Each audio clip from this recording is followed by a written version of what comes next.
All right, so let's talk more about this. We'll bring in Distinguished University Professor at Toro. That is Thane Rosenbaum, and also retired U.S. Navy SEAL Commander Dan O'Shea. So, I mean, this is a military operation. It's a law enforcement operation. It's a lot going on here. Let me ask you, Thane. So Maduro he's been arrested. I mean, that's what this whole thing was about. What makes this different from a typical operation? I mean, he had an outstanding warrant for 5 years. I got the indictment right here. I don't know if you had a chance to read it, but the indictment goes through, obviously, why he was charged and why there was an arrest warrant for him. So in many ways, it was military helping law enforcement, correct? Yeah, I mean, look, it's in our best interest to characterize this as an extradition for a criminal case, right? This is not a military operation against a foreign leader. There's no combatants and non-combatants. We're not at war with them. We simply have a 6-year indictment, and we're executing on the indictment by extraditing the person who belongs in an American courtroom here in New York. On the other hand, everybody's using the words military operations, including the president and the secretary of state, saying it's one of the really great military operations of our time. So is it a military operation or is it an extradition? As you're pointing out for your audience, those are indictments in criminal court. And that serves our interests because then we're not really worried about international humanitarian law, the arms of law of armed conflict. We're not worried about even the United Nations per se, because as you know, national security provides a lot of latitude on how to handle rogue states. So if the United Nations were to say, or I'm sure his lawyers are going to say, you can't kidnap a foreign leader and take him to your country to stand trial. And our argument would say, you're not a foreign leader. You're a dictator. You lost your election. We were doing your country a favor. So it helps us to continue to focus on the words extradition and criminal indictment. The problem, of course, now, Rob, is the transition phase. If it's an extradition, why are we still there? Well, you know why we're still there? Because we're trying to eliminate the threat, right? The threat, the sense of the threat and the deterrence is why we're there. And we certainly couldn't leave the country to chaos. But for people who are worried about foreign wars, that's the issue, that we want to convince them, reassure them, this is a criminal matter, not a military one. That's a great point. And obviously, we've done this in the past, in 1989, going into Panama under the same pretense. The courts upheld the right to do that.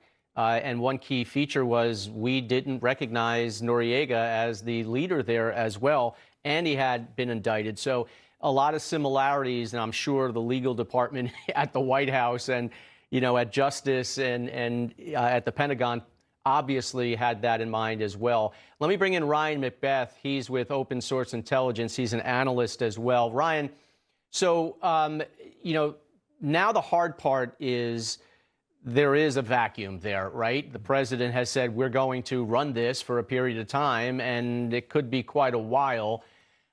What is this going to look like? What is this transition going to look like? You got some infrastructure that needs to be rebuilt. He said it's going to be paid for by Venezuelan oil money. Obviously, they're very wealthy with regard to that. But you could have pure chaos soon. That is certainly possible. I think the difference between Venezuela and Iraq is that we didn't have two Islamic factions in Iraq supported by Iran, using them as proxies, butting heads with each other. What we really have are police and militia that need to get paid. And if that person paying you is Nicolas Maduro, well, you're loyal to Maduro. If that person paying you is the United States of America, and they say, listen, here are the rules that you have to abide by in order to get paid, well, then most people are going to go the route of feeding their family and getting paid and remaining in their jobs. So they do have a police force. They do have this militia force, which could present a minor problem. But if we go in there as invaders, one set of circumstances may result with an actual insurgency. But I don't think that's going to happen. I think we're going to say, hey, you want to get paid? Outstanding. Show up for work tomorrow. We will make sure you get paid. You have a new leader now, and eventually there will be democratic elections to restore Venezuela to democracy. So Dan O'Shea, you're a former Navy SEAL. Tell us tactically how this was pulled off, because it was in the middle of a city. It was in the middle of Caracas.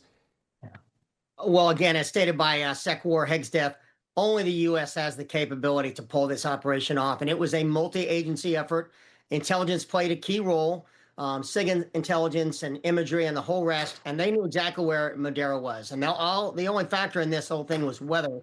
They rolled the mission, I guess, 4 days for the proper weather, but you had a very surgical insertion of the most elite. In this case, they're a hostage rescue force, but they can be used in the reverse to come grab someone, and that's exactly what was done. But you had, in the press report that Trump posted, they said 150 aircraft were in the air. So this was a very complex operation. They were prepared for multiple what-ifs if things had gone wrong. But ultimately, they got the Special Forces unit in on the ground. They surgically grabbed Maduro and his wife without, we understand, it wasn't a firefight. He was surrounded by Cubans. So, you can take that for what it's worth, that he's the president of a country, not willing to trust his own civilians. So a lot of this will play out. What I'm seeing on X and others, the Venezuelans are celebrating this. So it's much closer to the site, the incident you brought up earlier about Manuel Noriega. But I think even Manuel Noriega had more power and more local authority than Maduro. So time will tell how long we're going to be involved. But this was truly hats off to a renewed military force that is focused on lethality and capability and execution. And they pulled off something that only the U.S. could have ever done.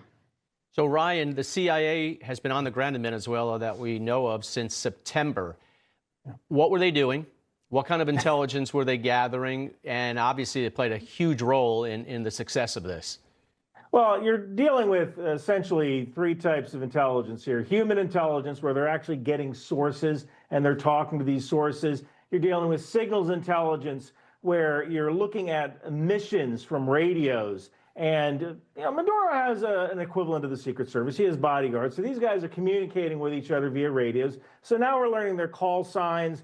We're learning when these guys move. We're learning when they have guard shift. And we're also dealing with cyber intelligence, or cybint, which is what I do, where we're using computer systems and we are figuring out where the bad guys are, maybe even grabbing their shift schedules off of computers to analyze those shift schedules to know who is on. And actually, from those shift schedules, you can actually use human intelligence to try to find people who might be interested in letting the United States government know where Maduro is at any given time. So that's most likely what the CIA was doing while they were in Venezuela. Thane, the indictment was at the Southern District of New York. Is it likely it will stay, the trial and everything, in New York, or could it be moved to South Florida or another venue? And we'll start with that one. What do you think? I think it'll stay in the Southern District of New York, although I think there is some jurisdiction in the Southern District of Florida as well. One question to ask is he going to cut a deal, right? Is he going to say, Noriega spent 22 years in jail. I understand there are much more severe charges on the table here. We don't really want an interest. We never have an interest. We certainly did that. We didn't have our military commissions. We had them in Guantanamo Bay. We didn't have them in Foley Square because we don't like rogue dictators and terrorists having a stage where they get to rail against the United States with their lawyers sitting there. That's why we had Guantanamo Bay. So I'm not sure whether we want this to be an open trial, but I think that the questions of narco-terrorism and money laundering and drug trafficking is pretty straightforward, not difficult stuff. And remember, Noriega left our jail and 22 years later, Rob, and then he went to France where he served time there. And the last thing I want to say for people that are saying, doesn't the president overextend his power by not asking for Congress? I just want to remind the NEWSMAX audience that Barack Obama, the darling of the Progressive Democratic Party, had an American citizen, Anwar al-Awlaki, an American citizen, killed, assassinated in Yemen for radicalizing the Islamic population around the world on the internet. So in cases of national security, there's a lot of latitude here. And we've seen even Democratic presidents resort to things that we would look at and say, wow, that looks like a real involved a military operation. It is, but we do it for military security reasons. Yeah, and Obama faced no backlash. He faced no criminal charges for killing an American without congressional approval, if that's their argument, and certainly he wasn't impeached over it. So seems like we got a precedent here. Dane Rosenbaum, I appreciate it. Dan, Ryan, thank you so much, guys. Thank you. Bye, Rob.